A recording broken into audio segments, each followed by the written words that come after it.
ముందుగా విజయవాడకి వెనుకొండకి రావడం జరిగింది. కృష్ణన్న గారు మనకి ఈరోజు ప్రోగ్రామ్స్ రావడం జరిగింది. దాని సందర్భంగా మేము అనంతపురం జిల్లా నుంచి రావడం జరిగింది. అదేవిధంగా మా ఉమ్మడి జిల్లాల అధ్యక్షుడిగా మేము ముందుండి దానికి పోరాటంలో మేము కూడా పాల్గొంటామని ఈ సందర్భంగా తెలియజేస్తున్నాము.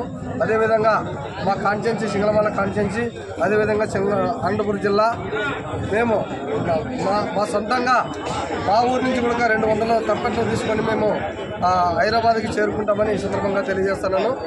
అదేవిధంగా ఏదైతే మాకు ఏబిసిడి వర్గీకరణ ఉందో అది తొందరలోనే మేము ఫలాలు పొందుతాం. కాబట్టి మేము ప్రతి వాడవాడికి గడప పోయి మా పిల్లల్ని తప్పి లేపుకొని మేము ఖచ్చితంగా దానికి ఉద్యమానికి ముందుంటామని ఈ సందర్భంగా తెలియజేస్తున్నాను. జై మాదిగ, జై మందకృష్ణ మాదిగ.